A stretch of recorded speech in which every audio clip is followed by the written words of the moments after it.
Уважаеми дами и господа, героичната смърт на Ботевите четници преди 138 години ни събра днес отново на Мерова поляна. Като домакин искам да приветствам с добре дошли всички техни потомци и гости, дошли тук, за да на геройство, отнесли живота си пред ултара на Отечеството в името на свободата на своя народ. Ярка следа в историята на нашето село Желява оставя Ботевия четник Ангел Тодоров, който посвещава изцяло своя живот на революционното движение за освобождението на България от турско робство. Той е сред най-достойните личности, сътворили историята. Името и подвига на Ботевия четник ни изпълва с възторг, самочувствие и дълбоко преклонение пред героизма. Дарова състави от Разград, която съставител на сборника за Ангел Тодоров.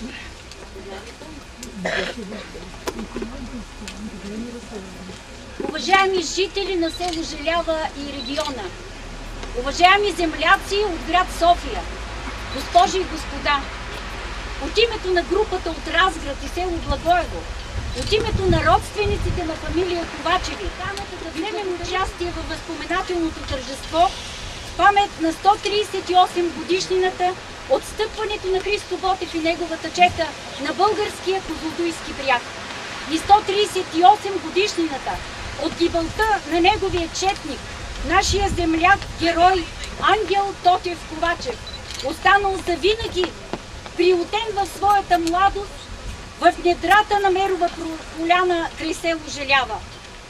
Тази 138 годишнина и двете събития ни бяха повод инициативен комитет от Разград, вдъхновени от изключително енергичния и неустоим наш съгражданин, професор Георги Бардаров, да съберем максимално информацията за младия Ботев четник от Лудогорското село Благоево и да я съхраним за поколенията в сборник, който вече е факт и издаден в навечерието на 2 юни тази година.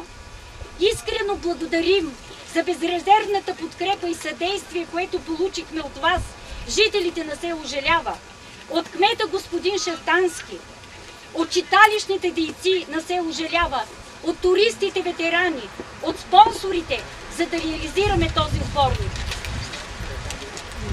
В този ден не може да не отдадем заслужено признание на хората, които вече не са сред нас, но имат своето място в историята на първите, откривателите на Ботевия четник и лобното му място, далеч от родния край, Никола Данчев, Боне Томов, от Лудогорието Велчо Велчев и Бончо Митев, родственика, и още много, чието имена не бих могла да спомена.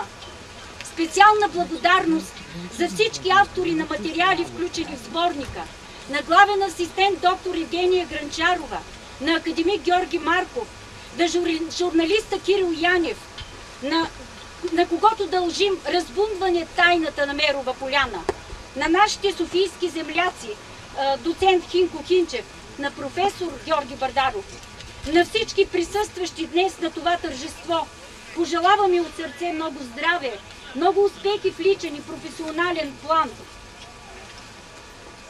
И оставаме с надеждата, че следващите поколения предшествениците, за да пребъде делото на българските герои-революционери, на безсмъртния поет войводата Христо Ботев и на загиналите за свободата и независимостта на майка България. Христо Ботев и неговите 208 четници са онези всенародни личности, за които няма забрава. Те са висока мярка за нравственост, бликащи извор на духовна чистота, опорни точки на най-висша проява на човешката сила, саможертвата в името на щастието и свободата на другите. Всяко голямо дело се измерва чрез минало, сегашно и бъдеще време.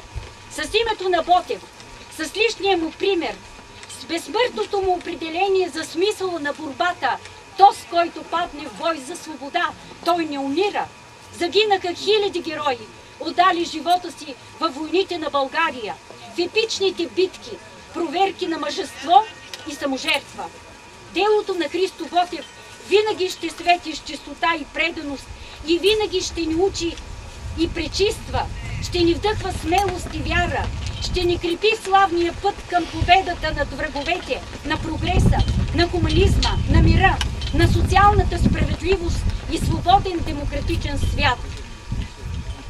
И днес с признанието отново да произнесем: те не умират. Благодаря. От Разград ще поднесат представители от инициативния комитет. Венец от кметство село Благоево.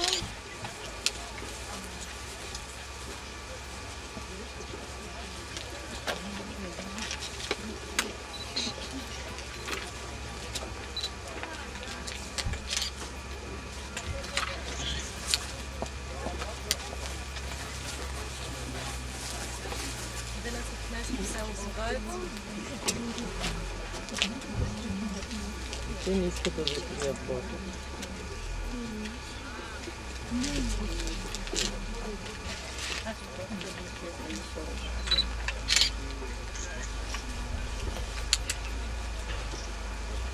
Венец от родствениците най-високото вече е поднесен.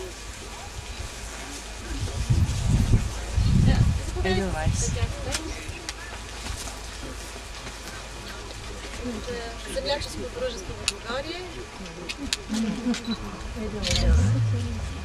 Сега се отговори.